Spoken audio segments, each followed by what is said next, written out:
Meu irmão, Deus é bom, né? Eu aproveitei esse tempinho frio, falei, eu vou vir de blazer, né? Aí tá um calor danado aqui já. Irmão, vocês estão gostando da minha versão Diamante Renaudet?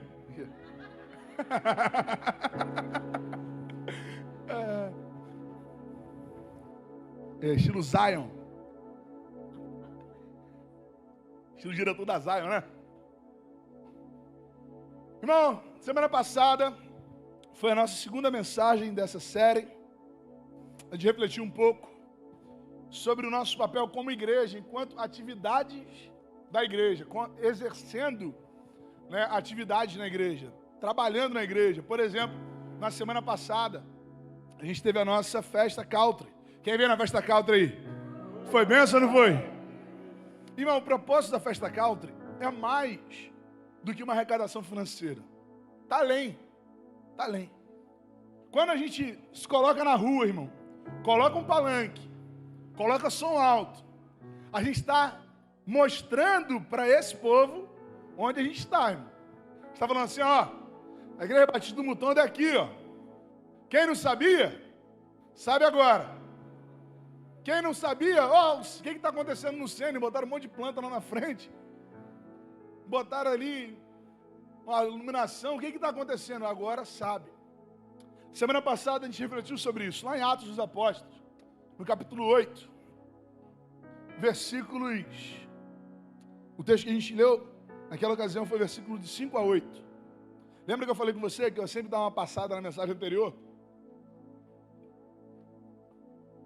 Tipo quando você está assistindo uma série e aparece lá, né?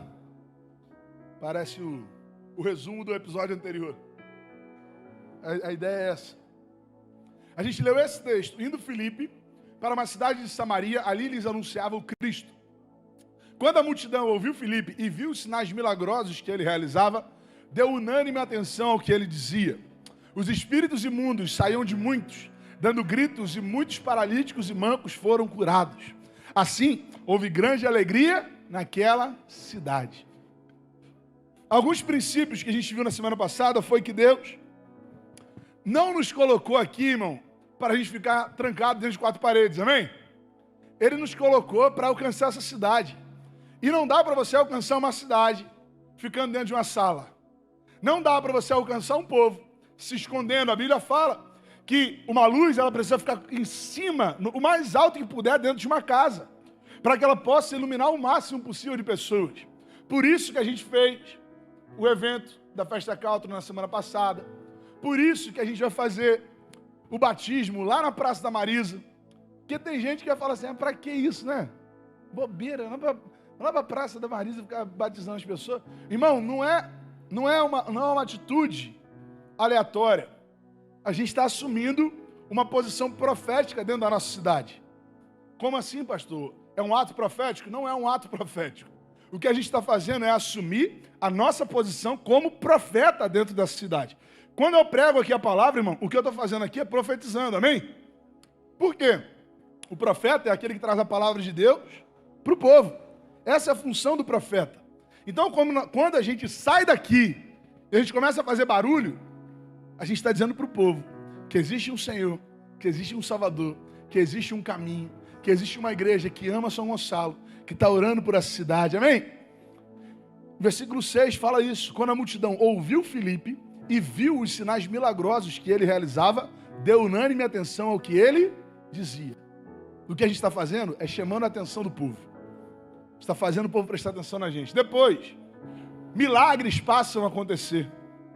Esse foi o versículo 7 do texto que a gente leu. Os espíritos imundos saíam de muitos, dando gritos, e muitos paralíticos e mancos foram curados. É interessante a gente perceber que a ação sobrenatural de Deus não tem a ver com as nossas estratégias. É aquilo que Deus faz, Ele faz. Né? Por exemplo, a gente está aqui, as últimas mensagens não foram mensagens evangelísticas, e a gente teve pessoas se convertendo ao Senhor. Por quê? Porque não teve a ver comigo, irmão. Não é sobre o pastor Hugo organizou um sermão super bacana, não. É sobre Deus já está falando com essa pessoa, ó, um tempão, irmão. Já está tocando no coração dela um tempão. A maioria das vezes, quando você chega aqui, de repente até você, já está até preparado, no final do culto é só você levantar a sua mão. No final do culto é só você se lembrar de tudo que Deus já te falou durante a semana. Para quê? Para que haja uma alegria profunda na nossa cidade. O versículo 8 que a gente leu na semana passada fala isso. O versículo 8 fala assim, ó: assim houve grande alegria naquela cidade. O nosso objetivo, irmão, é viver uma cidade que foi alegrada, que foi transformada pelo poder do Evangelho. Amém? Através das nossas atividades como igreja. Tudo isso está atrelado à primeira mensagem. Se você não ouviu, vá lá no canal do YouTube, irmão, ouve de novo. Ouve, anota, pergunta. Preste atenção em tudo que Deus quer te falar. Né? Às vezes a gente fica consumindo tanta coisa ruim. Vai lá, bota lá, irmão. Bota lá, tem lá no Spotify, tem no YouTube. Ouve de novo as mensagens anteriores para você guardar no seu coração. Essa mensagem de hoje é uma mensagem ainda mais desafiadora. Por quê? Porque a gente vai falar sobre a nossa posição como igreja, não só nas atividades de igreja, mas como uma instituição que tem os seus desdobramentos políticos. A gente vai falar sobre política hoje. O que Deus espera da gente diante de um cenário político que está se apresentando aí, não só hoje em dia, que já é que está uma dificuldade tremenda, mas diante de tudo, diante da história. Então essa é uma mensagem muito desafiadora, porque eu ouvi muitas vezes que política, religião e futebol não se discutem, né? E provavelmente eu vou falar nos 3 temas aqui hoje. Vou falar menos de futebol, porque hoje foi um dia muito atípico.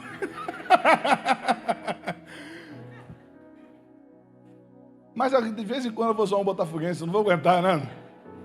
Escapole, irmão. Mas hoje eu quero pensar na nossa função, no nosso posicionamento como igreja, dentro desse cenário. E aí, talvez, em um determinado momento, você vai achar que eu estou pregando, defendendo político tal. Em outro momento, você vai achar que eu estou pregando, defendendo político tal. Se eu pregar direitinho, você vai pensar isso.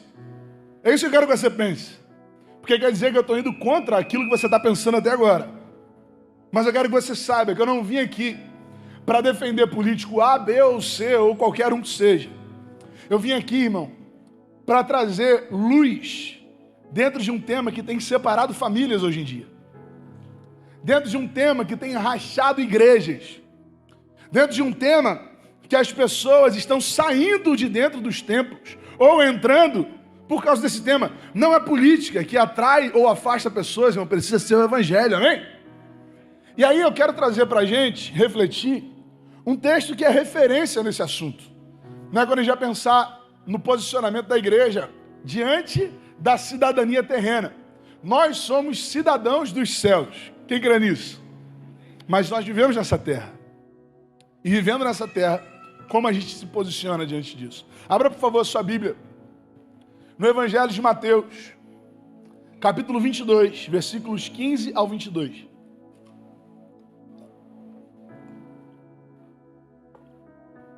Esse texto é um texto que está nos 3 evangelhos sinóticos.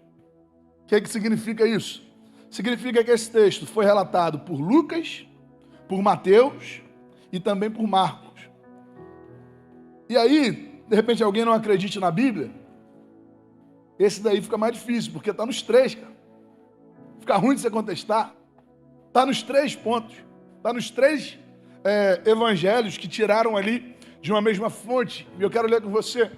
Então, os fariseus saíram e começaram a planejar um meio de enredar Jesus, em suas próprias palavras.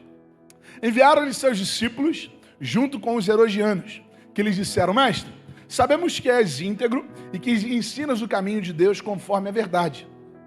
Tu não te deixas influenciar por ninguém, porque não te prendes à aparência dos homens. Dize-nos, pois, qual é a tua opinião? É certo pagar imposto a César ou não? Mas Jesus, percebendo a má intenção deles, perguntou: Hipócritas, por que vocês estão me pondo à prova? Mostre-me a moeda usada para pagar o imposto. Eles lhes mostraram um denário. E ele lhes perguntou: de quem é essa imagem e essa inscrição? De César, responderam eles. E ele lhes disse: então, deem a César o que é de César, e a Deus o que é de Deus. Ao ouvirem isso, eles ficaram admirados, e deixando, retiraram-se. Esse texto é um texto que talvez melhor sintetize o que eu quero te dizer essa noite. Porque o assunto de política nunca foi um tema fácil. Repara nesse texto que a gente leu. O texto começa falando assim, ó: e os fariseus, os judeus, tentaram arrumar alguma maneira de derrubar Jesus. Perguntando sobre o quê? Sobre política. E aí, você vai ver ali dois grupos. Você vai ver que os fariseus enviaram alguns dos seus discípulos, mas você também vai ver que foram junto com eles os herodianos. Quem eram esses caras, né? Quem que eram os herodianos? Quem que era esse pessoal? Haviam partidos políticos, religiosos, no meio do judaísmo daquela época. Haviam os fariseus. Mais à frente, mais atuantes no livro dos Atos dos Apóstolos, a gente vai ver os saduceus. E mais ou menos nesse período surgia um grupo de pessoas que eram denominadas zelotes. Quem eram os zelotes? Era, dentro do grupo fariseu, um povo ainda mais radical do que eles. Os fariseus já se opunham ao governo romano, ao Império Romano. Eles já eram contra o pagamento de impostos. Mas os zelotes eram ainda mais. Eram pessoas ainda mais radicais dentro desse ensino. E foi esse pessoal que foi lá perguntar para Jesus. Os zelotes foram lá perguntar isso a Jesus, porque eles eram contra o pagamento desses impostos. Mas quem foi junto com os zelotes? Os herodianos. Quem eram os herodianos? Era um povo dentro do judaísmo que havia se aliciado a Roma. Era um povo que estava junto com o governo romano. Então, para eles, era justo. E o povo deveria entregar os seus impostos a Roma. Por quê? Eles já estavam ali no meio. Pô. Já estavam corrompidos, já estavam tipo assim, pô, se der vai ser bom pra gente. Esses dois grupos, totalmente contrários um ao outro, se juntam com um propósito. Qual? Derrubar Jesus. Eles eram totalmente avessos um ao outro, mas só tinham uma coisa que eles tinham em comum: Jesus precisava ser parado. O evangelho precisava ser estagnado. E aí eles perguntam para Jesus. Primeiro eles começam com um elogio, né? Mestre, você é um cara tão bom, né? Pô, você é gente boa. Você não se prende à aparência dos homens. Você é um cara sábio, não se deixa influenciar. Dá uma opinião para a gente aqui. Você acha que a gente deve entregar o tributo a Roma ou a gente não deve entregar? Pergunta capciosa, né, irmão? Uma pergunta para derrubar Jesus. Tem algumas perguntas que a gente não sabe o que responder. Já aconteceu com você? Alguém te perguntar e você ficar na sinuca de bico? Você quer ver? Vou dar um exemplo. Você está saindo com a sua esposa e a tua esposa chega e fala assim: amor, olha que moça bonita aquela. Você nunca sabe o que responder, né? Você vai... Não, amor. Aí você fala, se eu responder que sim, vai dar problema. Se eu responder que não, vai dar problema também. O que você faz? Finge demência, pô. Não sei se você não sabe. Os homens estão tudo rindo que ficaram nessa situação aí, né? Olha lá, ó, o Fábio ali. O Fábio está sendo encurralado ali. Depois eu vou ter problema, não vai ter jeito. Deixa acabar o sermão só. Não. Pergunta que a gente não sabe o que responder. A gente fica assim, cara, fala que sim, fala que não. Mas Jesus não tinha pressa para responder. Jesus já sabe demais, irmão. Jesus não responde aquilo que eles queriam. Jesus, ele tem sabedoria. Coisa que às vezes está faltando na gente. Porque se Jesus não tinha pressa para dar opinião, se tem uma coisa que a gente tem pressa em dar a nossa opinião, né? Acontece qualquer coisa, nosso dedo coça para postar uma opinião, irmão. Mas eu preciso falar sobre isso, preciso falar sobre isso. Irmão, não precisa, amém? O mundo não vai mudar com a sua opinião. O mundo não vai mudar com o seu post, cara. Não vai. A gente precisa ter sabedoria no que a gente vai falar para as pessoas. Jesus não faz isso. Jesus não faz. Ele, ao invés de ele responder aquilo que eles queriam, ele traz de volta uma outra pergunta. Ele fala assim, olha só, faz o seguinte, me diga, de quem é essa cara que está aí? Quem está estampado aí nessa moeda? Aí, César. Você já falou isso para alguém? Não tem quando você senta num lugar, e aí a pessoa chega e fala assim, não, esse é meu lugar. Aí você fala assim, teu nome está escrito aqui? Já respondeu isso para alguém? Mal criado você, hein?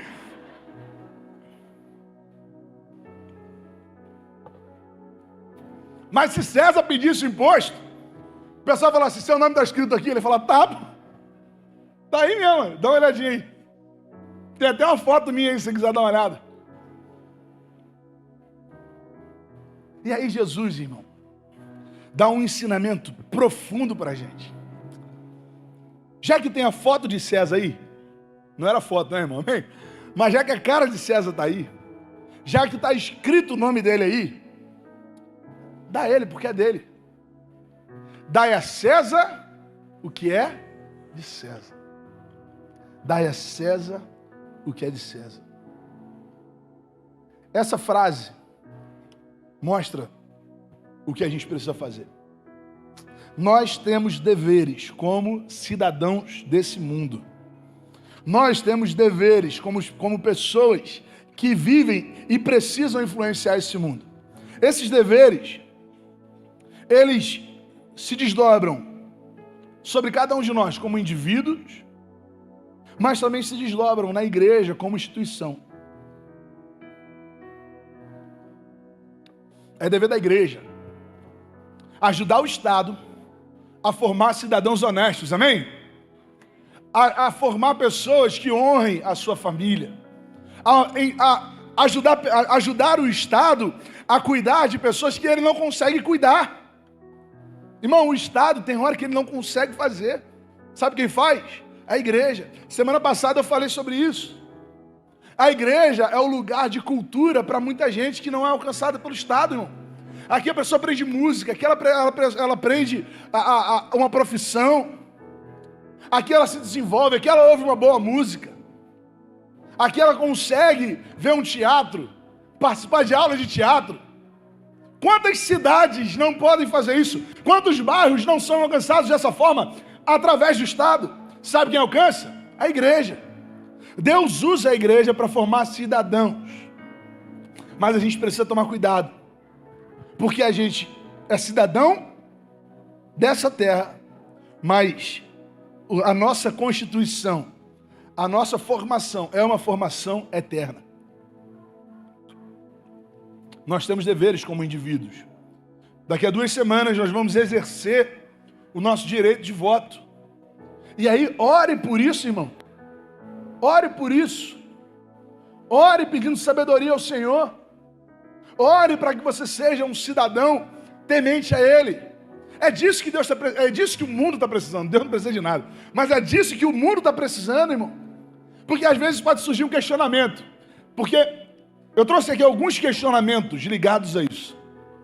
Você pode pensar, pastor, então crente pode ou não pode se envolver com política? Não só pode, como deve. Como indivíduo. Como pessoa. Não só pode, como deve. Não como instituição. De que maneira? De maneira que seja por vocação. Não por interesse em dinheiro ou poder. Porque tem gente que está querendo se candidatar, não é porque ser vocacionado, ser político, não é só ser político, mas é ser qualquer coisa, irmão, é por vocação, irmão. Eu nunca vi ninguém querer ser professor por interesse, só por vocação.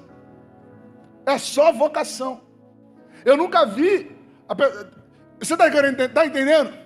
Tem gente que está querendo a política, ou usar da política, para o seu próprio bem. Isso é errado. A política não é um instrumento para a bênção de uma pessoa. É instrumento para você abençoar uma comunidade, amém? Você abençoar o seu bairro, para você abençoar a sua cidade. Então, como indivíduos, nós somos seres políticos. Paulo usou de política para ser julgado pelo imperador romano. Paulo, quando foi preso, ele falou assim: olha, eu não posso ser julgado por qualquer um não, eu sou um cidadão romano, então eu quero estar diante do imperador. Sabe o que é isso? Conhecimento político. Ele tinha noção dos seus direitos e dos seus deveres. José de Arimateia usa da sua influência política para trazer de volta o corpo de Jesus. Então, pode ou não pode? Não só pode como deve, mas não por interesse próprio. Não para ter um bom salário, não para ter o poder na sua mão, mas pela sua vocação, porque você foi vocacionado por isso. Irmão, nós temos que acreditar em bons políticos, irmãos. Não importa quantos deles já nos deram mau testemunho, mas nós precisamos acreditar que lá dentro surgirão pessoas boas, pessoas para abençoarem o povo.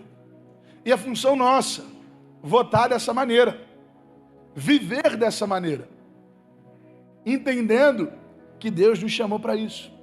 Mas, pastor, se houver alguma lei que confronta os nossos princípios como cristãos, obedeça a Deus. Se Deus, ou melhor, se o homem usa de seus meios para limitar o nosso culto, a gente sempre opta pelo Senhor. Foi assim com Daniel, por exemplo. O rei estabeleceu uma lei de que ninguém poderia fazer oração lá no governo da Babilônia. O que Daniel fez? Continuou orando. Foi preso? Foi. Foi jogado na cova dos leões? Foi. Porque nenhuma lei humana pode mudar os princípios que Deus colocou no nosso coração. A gente vê alguns casos na Bíblia de confronto, ou melhor, de desobediência civil. E eu vou citar dois exemplos. Abra só a sua Bíblia, no livro do Êxodo, capítulo 1, versículos 15, 16 e 17. Se você quiser abrir sua Bíblia para anotar, você pode fazer, mas tem aqui já na nossa projeção, pessoal, rápido pra caramba. O rei do Egito ordenou às parteiras dos hebreus, que se chamavam Sifrá e Puá: quando vocês ajudarem as hebreias a dar à luz, verifiquem se é menino. Se for, matem-no. Se for menina, deixem-na viver. Todavia, as parteiras fizeram o quê, irmão?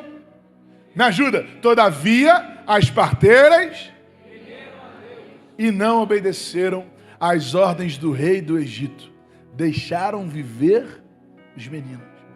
E aí isso tem um desdobramento. Olha o versículo 20 e 21. Deus foi bondoso com as parteiras, e o povo ia se tornando ainda mais numeroso, cada vez mais forte. Visto que as parteiras temeram a Deus, Ele concedeu-lhes que tivessem suas próprias famílias. Houve uma ordem estatal. Todo menino hebreu deveria ser assassinado no ato do nascimento, no momento do nascimento. Aquelas parteiras escolheram obedecer ao Senhor. A nossa obediência é sempre ao Senhor, irmão. A nossa obediência é a Deus. No Novo Testamento a gente vai ver também um caso como esse. Pedro e João, lá em Atos capítulo 4, versículo 16 ao 19. Pedro e João estavam diante do Sinédrio. E a Bíblia fala assim, perguntando: que faremos com esses homens? O Sinédrio se perguntando: que faremos com esses homens? Todos os que moram em Jerusalém sabem que eles realizaram um milagre notório que não podemos negar. Todavia, para impedir que isso se espalhe ainda mais no meio do povo, precisamos adverti-los de que não falem com mais ninguém sobre esse nome. Então, chamando-os novamente, ordenaram-lhe que não falassem e nem ensinassem em nome de Jesus. Mas Pedro e João responderam: julguem os senhores. Irmão, eu gosto muito dessa fala de Pedro e João, porque eles usam da lógica. Eles falam assim: olha, analisa direitinho se o que vocês estão falando tem lógica. Julguem os senhores. É justo aos olhos de Deus obedecer aos senhores e não a Deus?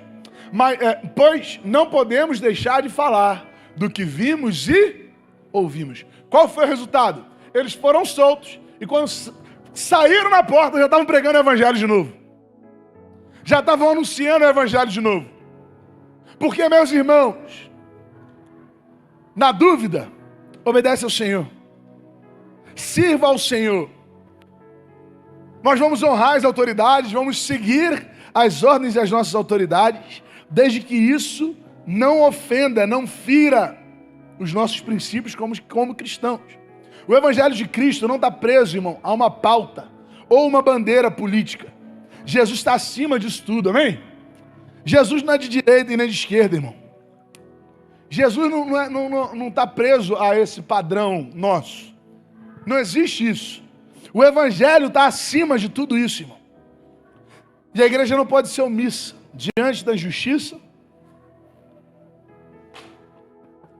mas não pode se tornar partidária. Pastor, e se o governo for corrupto? Um dos impérios mais corruptos era o Império Romano. Quando Jesus fala para o povo dar tributo ao Império Romano, ele estava falando sobre o povo, não sobre Roma. Estava ensinando sobre o posicionamento do povo. O que Roma faria com aquilo era problema de Roma. E ela prestaria conta ao Senhor por isso. Porque tem gente que fala assim, não vou pagar meus impostos. O pessoal lá tudo corrupto, eu dou meus impostos aqui direitinho, eles roubam lá na frente. Se você deixa de fazer isso, ao invés de um ladrão, vai ter dois. É dever nosso seguir com esse preceito bíblico de honrar não pelo que eles fazem, mas por quem nós somos, irmãos. Por quem nós somos.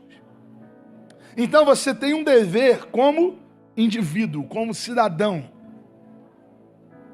E entenda uma coisa, irmão. Eu não sou o seu guru, amém? Eu não sou alguém que vai estar com uma bola de cristal falando vai para um lado, vai para o outro, para apontar para quem você deve namorar ou quem deve deixar de namorar, qual faculdade você deve fazer ou deixar de fazer. Irmão, se a igreja prega os princípios do evangelho, um dos princípios batistas também, nós cremos que cada um que está aqui é capaz de fazer a sua própria escolha, amém? A minha missão é pregar o evangelho, irmão. Ah, pastor, então você, como é que é a sua posição política? Por que eu não falo sobre isso? Porque eu represento vocês, irmão. E cada um que está aqui tem a sua opinião. Cada um aqui faz as suas escolhas. E em respeito a esse povo, eu omito as minhas. Porque o evangelho que eu prego já é suficiente para você fazer suas próprias escolhas. Para você entender qual porta vale a pena entrar e qual porta não vale a pena entrar. Qual porta eu acredito ser aquilo que Deus está me direcionando e qual é a que não está me direcionando. É óbvio que eu estou aqui, irmão. Eu, os pastores, os seminaristas, a gente está aqui, ó. Se você precisar de alguém que ore com você, de um aconselhamento bíblico, a gente vai estar pronto. Mas não dá para eu tomar a decisão que você tem que tomar. Não dá para eu fazer as escolhas que você precisa fazer. Então, por isso, eu não tenho esse costume, esse respeito os irmãos que têm. Desde que não usem o nome de Deus para fazer isso. Né? Sabe por quê, irmão? Olha só. Eu nem falei isso no primeiro culto. A Bíblia nos ensina que a gente tem que tomar cuidado em tomar o nome de Deus em vão. O que significa tomar o nome de Deus em vão? É falar Deus um monte de vezes? Fala assim, Deus, Deus, Deus, Deus, Deus, Deus. Não, irmão. Sabe o que significa tomar o nome de Deus em vão? É eu chegar e falar assim, cara, eu queria muito que essa parede aqui fosse de cimento queimado. Queria muito, que eu acho bonito cimento queimado, fica um estilo legal. E aí eu vou chegar para vocês e falar assim, irmãos, eu acho que fica muito bonito a gente botar de cimento queimado. O que vocês acham? Vai ter gente que vai levantar e falar assim, pastor, eu acho que não. Vai ter gente que vai falar assim, poxa, é super legal, fica bonito, eu vi uma foto no Pinterest, ficou super legal. Mas se eu chego para você e falo assim, irmãos, Deus falou comigo que essa parede tem que ser de cimento queimado. Quem vai discutir, irmão? Quem vai debater algo que Deus falou comigo? Sabe o que eu estou fazendo? Tomando o nome de Deus em vão. Usando o nome de Deus para estabelecer a minha vontade. Deus não me colocou aqui para isso, e nem você. E nem você. Meus irmãos, é função da igreja interceder pelo Estado. É função da igreja orar pelas autoridades, sejam elas corruptas ou não, sejam elas de bom caráter ou mau caráter, sejam elas o posicionamento que for. A Bíblia nos ensina que Deus estabeleceu as autoridades. Mas como é que pode, pastor, Deus ter estabelecido a autoridade tal?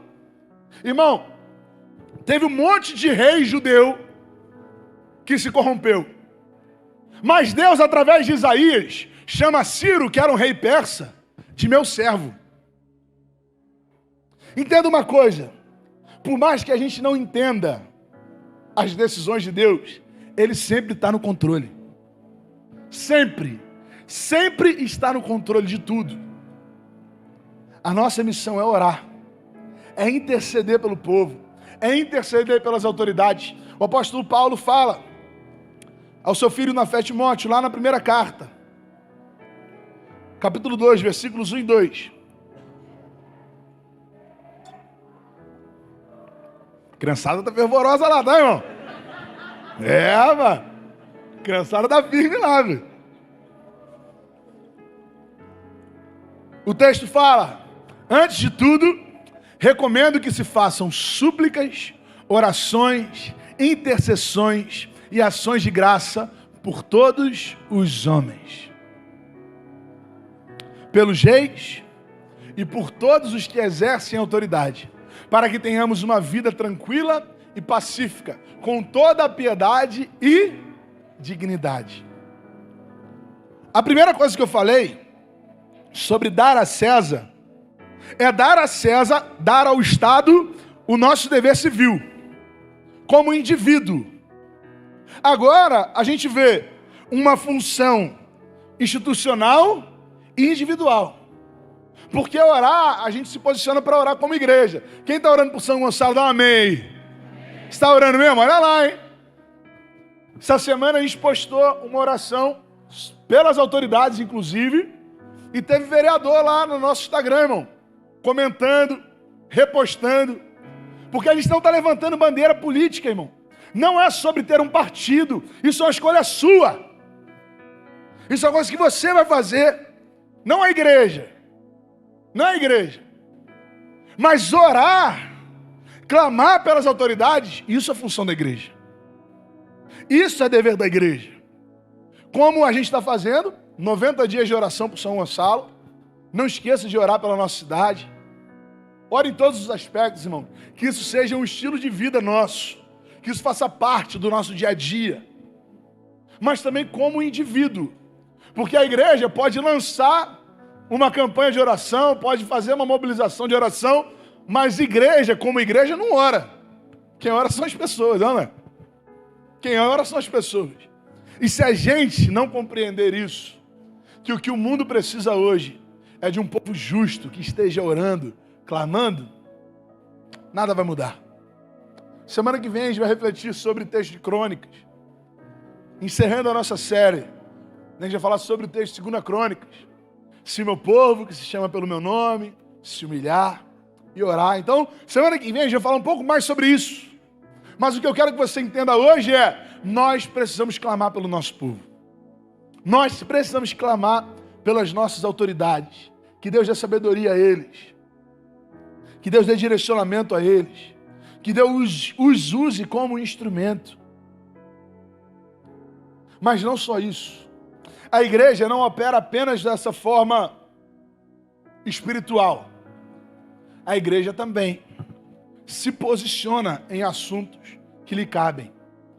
E aí, a palavra que eu usei aqui é que nós, enquanto igreja, instituição, pensamos sobre indivíduo, instituição e indivíduo, mas eu quero pensar agora sobre igreja como instituição. E a igreja, como instituição, ela precisa ser a consciência do Estado. A imagem do Senhor, a semelhança do Senhor. Os atributos morais do Senhor são coisas que a gente busca como igreja. Por isso, a gente não levanta uma bandeira político-partidária, mas o que a gente levanta são os nossos princípios. Princípios que nós cremos. Aí você pode falar, pastor, então você está defendendo político A ou político B. Não estou, irmão. Sabe por quê? Eu ouço pessoas dos dois lados. Infelizmente, hoje, a gente vive essa bipolaridade, né? Que parece que só existe dois lados na vida. E os dois argumentos são o mesmo. Todo mundo que é o centro fala assim, eu não acredito em um crente que vota em fulano de tal. E aí você vai para o outro lado, você vai ouvir a mesma coisa, fala assim, eu não acredito em um crente que vota em fulano de tal. É sempre assim. Sempre assim. Então, o que eu quero que você entenda, mais uma vez, se isso não está claro para você, eu não estou aqui para defender político nenhum. O que eu estou te mostrando é que a igreja, todas as vezes que ela se uniu ao Estado, deu problema, irmão. Todas as vezes.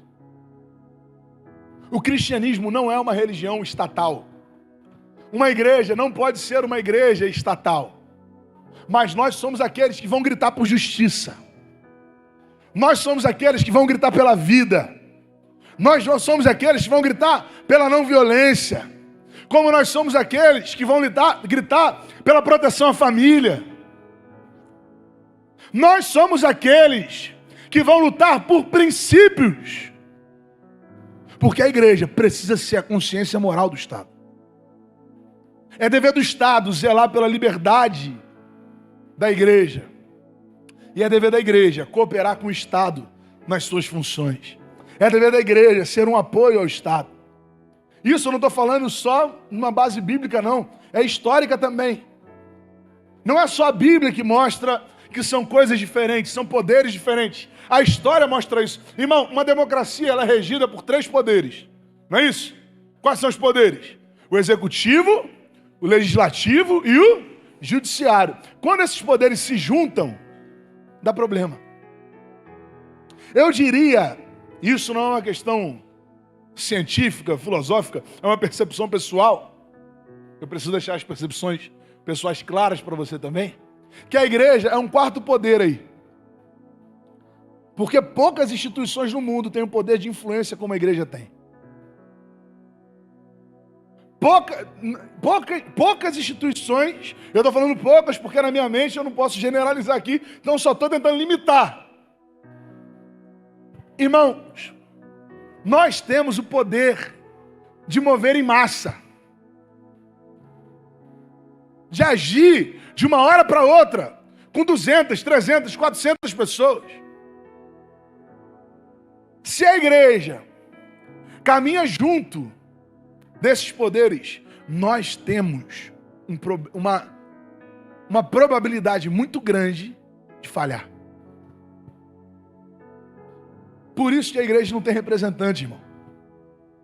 A igreja evangélica não tem representante. Não tem ninguém que fale em nome da igreja.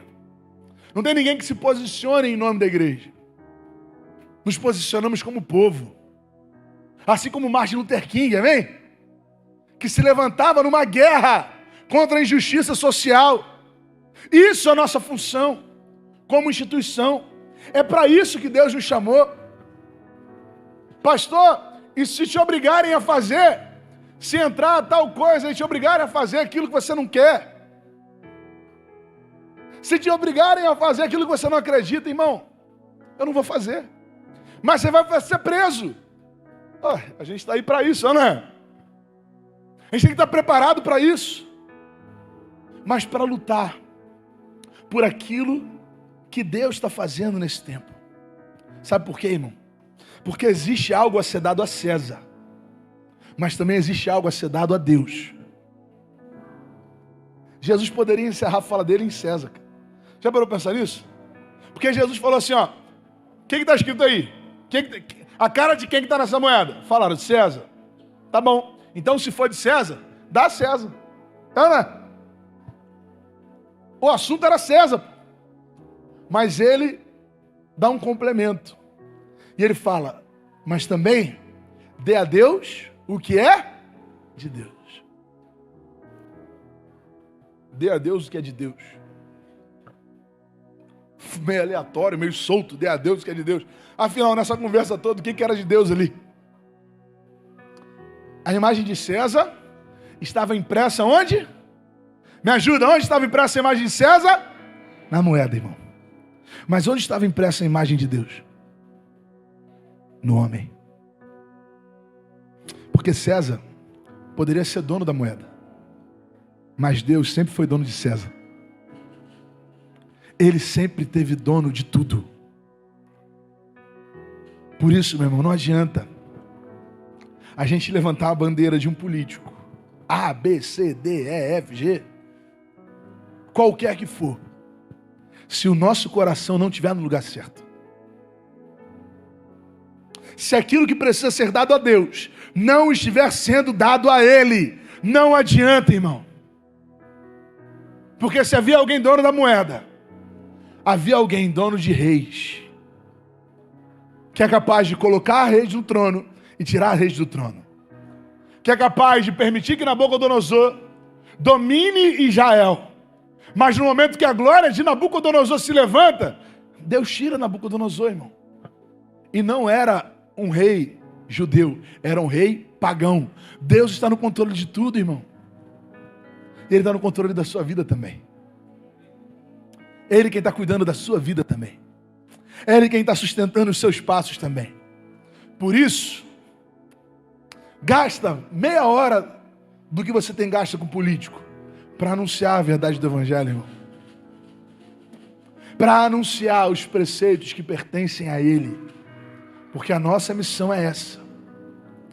A nossa missão não é gerar separação. A nossa missão é trazer unidade. E o que tem sido? Qual tem sido a mensagem que a gente tem carregado? A que separa famílias ou a que une famílias? A Bíblia fala que filhos se voltariam contra pais, pais contra filhos. Jesus ensina que aquele que amasse mais a qualquer um do que a ele, não seria digno do reino dele. Mas é sobre ele. É sobre o Evangelho. Não é sobre políticos. Ele é dono da sua vida. Se na moeda tem imagem de César, no seu rosto tem a imagem do Senhor. E Ele quer cuidar de você, irmão. Que haja perdão hoje. Perdão para aqueles que se ofenderam através da nossa vida. Perdão àqueles que nos ofenderam durante toda essa trajetória. Mas que haja unidade, crescimento, proclamação de princípios, proclamação do Evangelho. Porque Deus está nos levantando para fazer diferença nesse tempo. Pastor, então se chegar um político aí, o que você faz? Depende, irmão. Se o cara for uma autoridade, a gente vai honrar as autoridades, amém? Mas candidato não é nada, irmão. Candidato não é nada. Candidato é um cara que está querendo ter autoridade.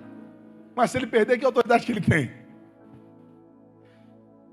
Agora, E aí eu já estou até preparando você, porque depois fala, poxa, o pastor falou que negócio de política e tal. Irmão, se entra aqui uma autoridade, a gente vai reconhecer. Seja ela a ala política que for. Porque não é sobre a ala política. A gente vai orar por ela. Mas candidato é outra coisa. É outro negócio. E aí você pode ter certeza que nesse púlpito não vão subir candidatos. Nesse púlpito não vão subir pessoas que estão se candidatando a A, B ou C. Mas nós vamos honrar as nossas autoridades. Seja ela do viés político que for. Porque existe uma imagem em nós que é maior do que qualquer outra imagem de César.